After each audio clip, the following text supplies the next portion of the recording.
Hello Grace Primary School, Year 6, Shackleton, Patuta and Darwin. It is Mr. L-E-W to the I-S, around once again the Corona. I hope you're all well, I hope you're all okay at home. Today's lesson is on hyphens and dashes and noticing the differences between them. It can be very confusing because they look very similar, but actually very different. And I set a few tasks on there for you to complete. I will talk you through the slides. You can pause or rewind it at any moment. I hope you enjoyed the lesson. I hope it makes sense. I hope you're keeping safe. Make sure to send in your work to the Year 6 email and send in pictures of your work as well. We look forward to reading your work. Be safe, love your family, yeah. The topic is journalistic writing. The LI is to understand the difference between hyphens and dashes, and the date is Tuesday the 19th of May 2020. You can pause and rewind the video at any moment, so there is no rush. I repeat, you can pause, rewind the video at any moment, so there's no rush. Let's start. Why you need to know this. Although hyphens and dashes look similar, they serve two completely different purposes. These techniques are forms of high-level punctuation. Using these will demonstrate your command of the English language. They will exemplify your knowledge and intelligence. In other words, they make you look smarter. They're also handy to know as you can diversify your writing, making it less boring and monotonous. After all, knowledge is power.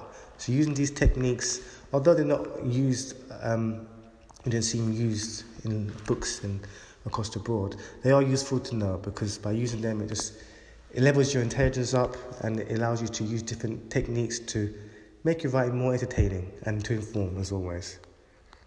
The difference. Hyphens and dashes. Hyphens' main purpose is to glue words together. They notify the reader that two or more elements in a sentence are linked. Writers also use them to add clarity. Never used interchangeably with dashes and never leave spaces around a hyphen. Never. Dashes' main purpose is to add emphasis, indicate an interruption or abrupt change in thought. It is not interchangeable with other punctuation marks. You can't confuse it with other punctuation marks. There are two kinds of dashes, M dash and N dash. They'll be explained during this PowerPoint. Application of dashes. A dash showing interruption. The girl is my sister, interrupted Miles. She looks just like you. A dash showing repetition. You monster, cried the frightened woman. Stop, stammered the boy. In the same way commas and brackets can be used to contain extra information, you could also use dashes. When we get there, if we get there, I have something to say about his confounded map. When we get there, if we get there, I have something to say to him about his confounded map. When we get there, if we get there, I'll have something to say about his confounded map. So, the same way you use brackets, the same way you use commas, you can also use dashes as well. The same form of punctuation, have the same use. Which is confusing, but as you know, the English language, we have many, one word can have many meanings, the same for techniques and punctuation. Continued. A dash before a final comment. Yes, I would do it, agreed Lucy. Arthur did not answer, did not move, did not so much bat an eyelid, but lay quietly in his bed, with a large knife protruding from his chest.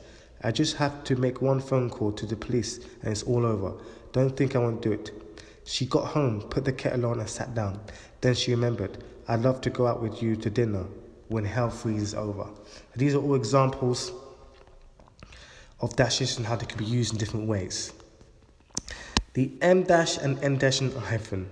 An N dash is used usually to replace numbers, as in 9 to 5. The M dash breaks up sentences like that for extra information. They're quite confusing, but the N dash is smaller, the hyphen is even smaller, and the M dash is the biggest one. I would like you now for your first task to add dashes to the correct places. No one, and I mean no one, should be permitted to smoke in a restaurant. Take that are my favourite band. I have every one of their albums. The wife loved her husband very much, especially when he was buying her clothes. Homework is great. I love it anyway. I could work with anyone in this department except Sally. Being a success in this class is easy as all it takes is the ability to think. It is important to eat fruit and veg at least 5 portions a day to keep healthy. As I am a keen athlete, I would like to see a new sports centre in Pudsey. The girls' football team is unbeaten. They had not played a match yet, though. The rates of obesity are increasing. The numbers of children participating in sports are declining. So you've got to try and locate where the dashes will go. If you read it out loud, you kind of tell where dashes will go. There's a natural pause because there's no punctuation in any sentence. And you would normally use a comma or another form, but for this task, you have to use a dash and put it in the appropriate place. And then I would like you to write 3 of your own sentences using dashes. You can use the examples as models, and you can create your own sentences. Application of hyphens. Main purpose: to divide words that split at the end of a line, to join words parts into a single word. When you think of the word hyphen, think to divide or join words. A hyphen can be used to divide at the end of the line, but only with words that have one syllable can be divided. Do not leave a single letter at the beginning or end. Longer words can be divided in more than one place. For example, election, election, election. Notice the subtle differences. The hyphen can be placed anywhere, just not at the beginning or the end. Continued. Hyphens with prefixes and suffixes. A prefix, all the examples above, is a letter or a set of letters placed before a root word. The word prefix contains the prefix pre. Prefixes expand or change a word's meaning, sometimes radically. Prefixes, for example, change words into their opposites.